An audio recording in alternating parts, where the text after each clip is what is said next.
Be'ezrat Hashem, le Shabbat qui vient, nous allons lire cette paracha qui mentionne ce fait qui s'est passé dans le désert, lorsque Amalek vient pour combattre le peuple d'Israël.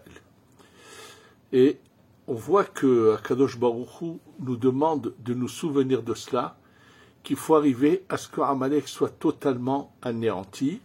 Tout le temps que Amalek n'est pas anéanti, ça a fait quelque chose à un des noms d'Hachem. Ça veut dire que, étant donné que le monde a été créé d'une manière à ce qu'il y ait un combat entre la sainteté de la représentation d'Hachem et le mal, pour qu'il y ait un libre arbitre, et là, il y a eu un pouvoir de mal qui a commencé à agir et qui va se continuer jusqu'à la venue du Mashiach.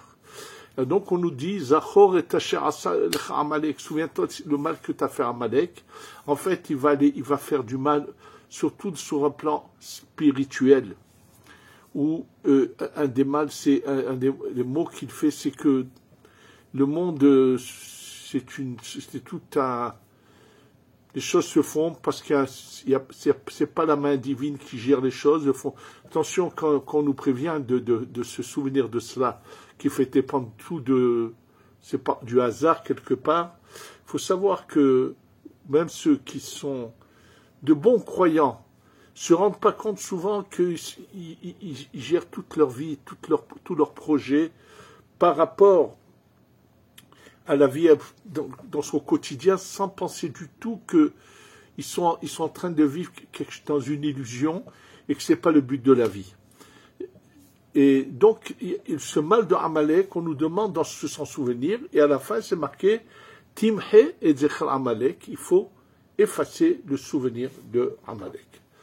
Alors, bien sûr, c'est surtout dans notre tête, c'est une idéologie, c'est une chose, mais il y a aussi un combat physique. Alors, juste au niveau de l'idéologie, je vais vous rappeler juste quelque chose que j'ai l'occasion déjà de vous dire, que lorsque le rabbi Lévi Yitzhak de Barditchev devait marier un de ses enfants, qu'il a écrit l'invitation, il a marqué le mariage aura lieu à Yerushalayim en face du mur de lamentation. Mais si entre-temps le Mashiach n'est pas venu, ça aura lieu à Barditchev. Maintenant, pour comprendre comment nous, chaque année, on lit ça, comment peut-on appliquer cette phrase « Timhe et Zecher Amalek » tu vas effacer le souvenir d'Amalek, « Mitahat Hashamayim » il faut plus qu'il y ait d'Amalek. Comment on peut l'appliquer, nous, aujourd'hui?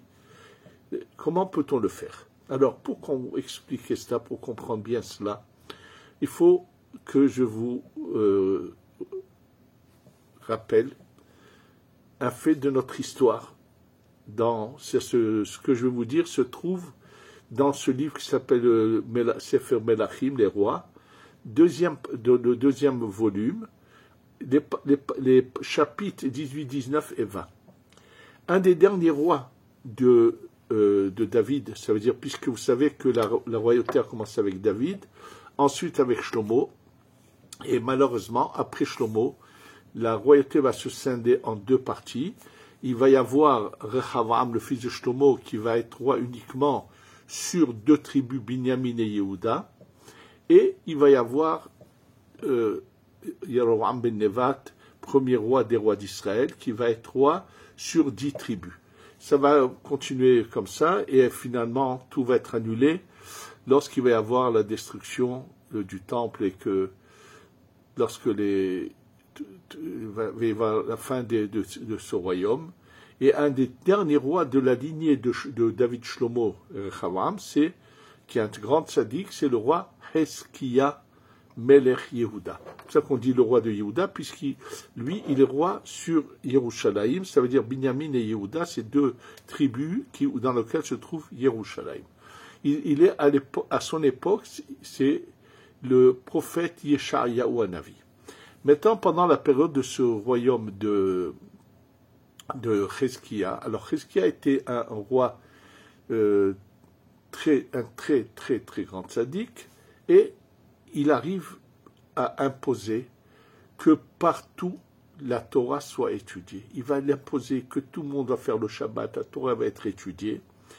Et il se passe quelque chose de magnifique à ce moment-là.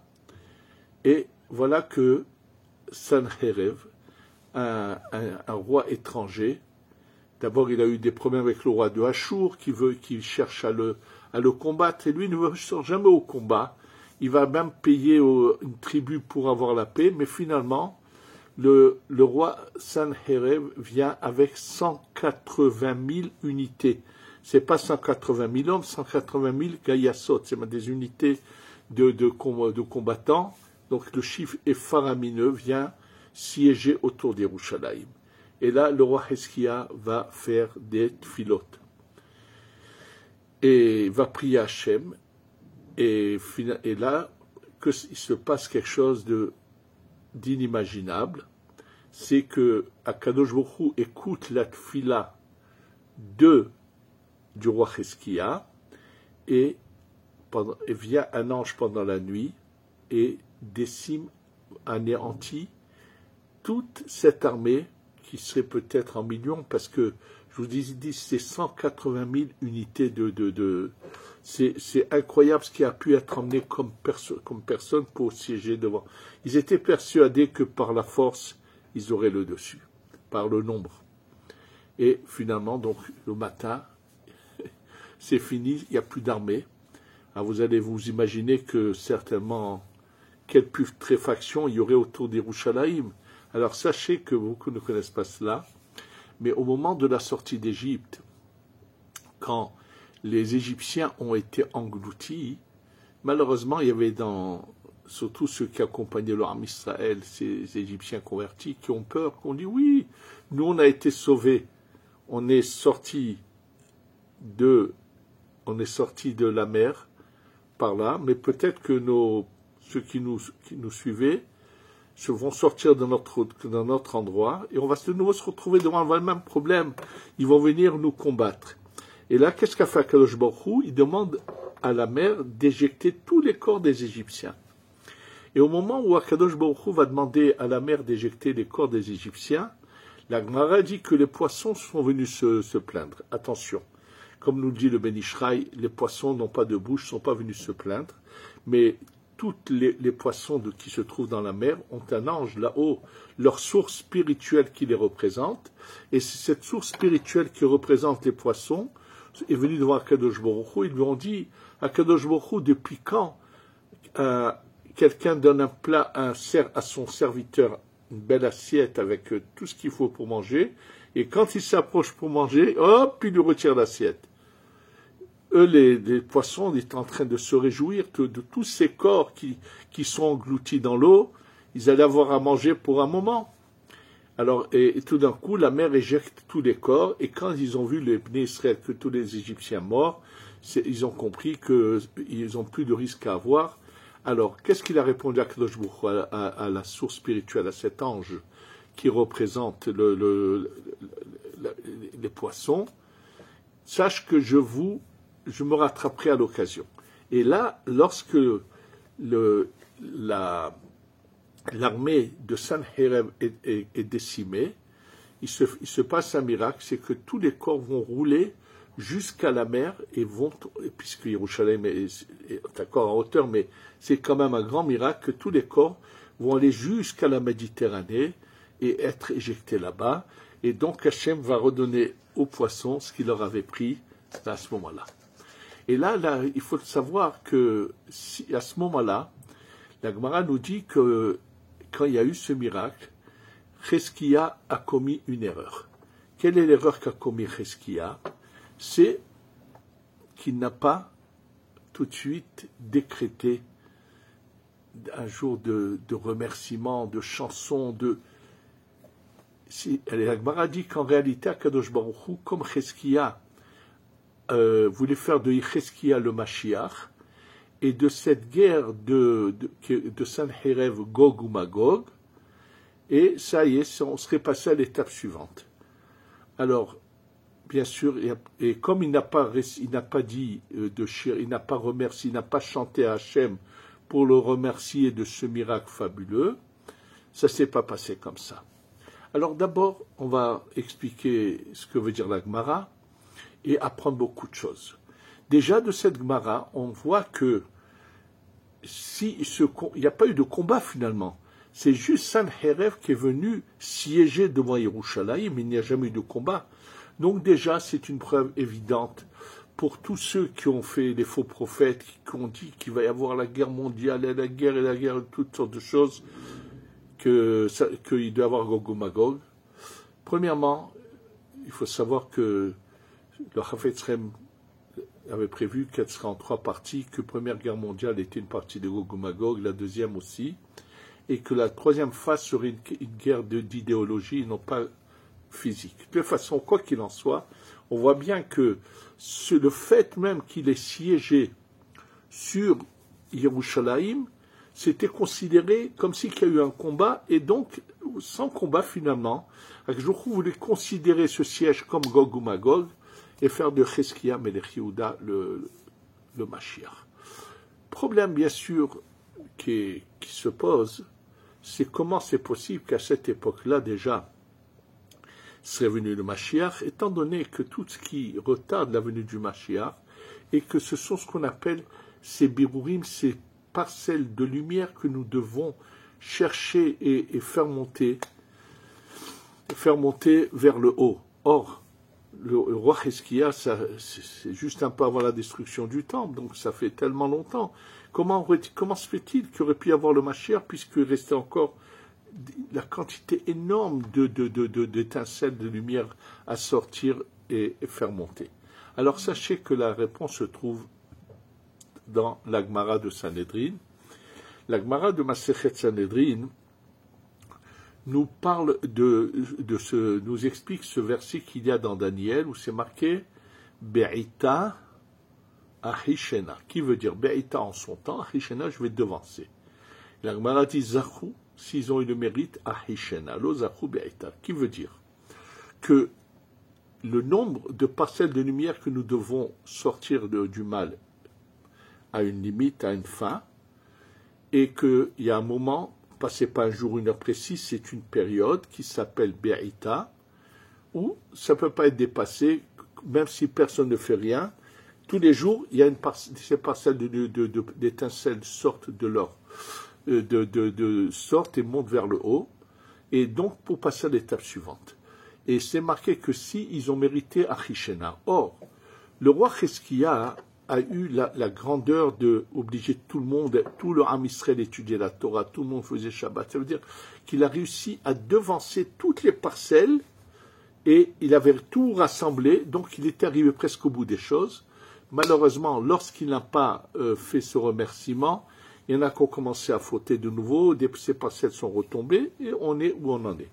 Bon, maintenant, ce qu'il faut donc retenir, une chose est claire, c'est que nous sommes en fin de parcours qui s'appelle Be'ita. C'est une période dans laquelle nous sommes déjà rentrés et simplement, ça dépend même dans cette période-là, comme le dit le Rav Tzadok HaKohen de Lublin, on peut l'activer. Qu'est-ce qu'on a à apprendre du roi Cheskia? Tout simplement, il a demandé à Kadosh Baruch Hu, il a prié, et un ange est descendu. Nous, je vous ai dit, on parle de Timhe et Zecher Amalek. Il faut que nous renforcions dans ce qu'on appelle la Emouna, dans la Hashgaha Pratit, la Emouna que tout est géré par Hachem, ou demander, comme je vous l'ai déjà dit, agir par notre filote. Et chaque année, quand nous lisons ce passage de Zachor, nous avons la possibilité de faire que cette demande et dire Hachem, nous ne sommes pas en mesure aujourd'hui, faire que Hachem envoie un ange qui va anéantir, pas seulement le Hamas, mais tous ceux dans le monde qui nous veulent du mal et arriver à cette période-là. Mais pour cela, c'était la tfila de Cheskia Melech Yehuda, et regardez, juste il y a à peine quelques jours, il s'est passé quelque chose d'inimaginable. On a eu un miracle fabuleux ici à Yerushalayim, en Eretz Israël, à Bat Yam et Cholon. on ne sait pas encore tout sur cet épisode, c'est que nos ennemis avaient prévu de faire sauter des bus. Apparemment, ils avaient aussi prévu des kamikazes dans les métros de la région de Tel Aviv, Bat-Yan, Holon, Tel Aviv. Et on l'a su que, pour l'instant, on ne nous dit presque rien sur cette affaire. Mais ce qu'on sait déjà, et c'est presque passé sous silence, on aurait dû tous fixer un moment de remerciement à Kadosh Baruch Hu, c'est qu'une femme qui se trouvait dans un bus a vu quelque chose de suspect. Elle a prévenu le chauffeur, qui a fait descendre tout le monde, qui est allé directement vers le hangar où il y a son bus. Il a prévenu la police. Avant que la police arrive, ce bus a sauté. 2 bus ont sauté. Et quand ils ont fait des recherches, ils ont trouvé encore 3 autres bus dans lesquels il y avait des charges explosives qui n'ont pas sauté. Il y a même les caméras dans les bus. On voit le personnage qui laisse l'explosif. Et là, c'est pas par hasard qu'Akadosh Baruch Hu fait ce miracle. Akadosh Baruch Hu fait ce miracle pour nous montrer qu'il est là, il nous surveille, il nous protège. Et qu'il est temps que ce soit nous qui comprenons cela et qu'on lui demande d'une manière intensive de nous sortir de ce galout. Il faut savoir que nous sommes, quand je vous dis que nous sommes en fin de parcours, vous savez que le Zohar, et le Harizal le ramène, le décret de l'exil était pour 1000 ans. On l'apprend, le Zohar il en parle dans Shemot, dans plusieurs endroits où il en parle le Zohar. Et le Harizal, bien sûr, c'est marqué dans les lamentations de Echa, Kol Hayom, tout le jour d'Ava dans la tristesse, dans la mélancolie. Un jour d'Akadosh Baruch Hu, c'est 1000 ans, et donc le 5e millénaire qui est à l'encontre de la Sphira qui s'appelle le Hod. Je vais vous dire pourquoi. Premier millénaire, c'est Chesed. 2e millénaire, Gvura. 3e millénaire, Tiferet. 4e millénaire, Netza. 5e millénaire, Hod. Le mot Hod, c'est He, Vav, Dalet. Quand vous changez les lettres de place, vous avez Dava. Donc, c'était prévu que le 5e millénaire seulement, nous devons être en galoute. Et, comme le dit le Zohar, je vous dis dans Parashat Shemot, et dans d'autres endroits aussi, que si on dépasse le 5e millénaire, c'est pas que c'est le décret d'Hachem, mais que c'était à cause de nous qui ne méritons pas. De toutes les façons, nous sommes arrivés dans cette période qui s'appelle Be'ita en son temps. C'est fini Achishena, on l'a dépassé, malheureusement on n'a pas eu. Il y avait des opportunités dans l'histoire qui sont mentionnées dans le Zohar, comme en 5408, 5409, qui est mentionné dans le Zohar, c'était une opportunité à l'époque de Rav Shimshon Nostropoli. On a raté toutes ces opportunités. Maintenant, nous sommes à l'entrée du Shabbat. Nous sommes à l'entrée du Shabbat. Et d'ailleurs, ceux qui reçoivent le Shabbat plus tôt, en renforcent à ce que la Goula vienne plus tôt. Nous sommes donc dans ce moment-là, on est bientôt le Shabbat commence. Vous savez bien que vendredi après-midi, nous ne recevons pas le Shabbat à la nuit, mais on le reçoit avant cette période, ce moment qu'on appelle Ben Hashemashot, ce moment qui est de transition intermédiaire. Ce moment de transition intermédiaire, je vous l'ai déjà dit, le Rav Moshe Cordovero dans le Or HaHama dit que c'est les 2 derniers siècles de notre millénaire qui sont cette période intermédiaire qui va être de passer de cela à la période du Mashiach. Donc nous sommes vraiment dans les derniers moments et c'est pour ça que maintenant on peut à tout instant finir ce processus en se renforçant, en demandant à Hachem. Alors justement ce Shabbat de Zachor où Hachem nous dit de nous rappeler et d'effacer. Alors comment effacer le Amalek en nous? C'est la première mission que nous avons à faire. Et c'est de savoir que tout est géré par Hachem, que rien est par le hasard ou par la force de nos bras.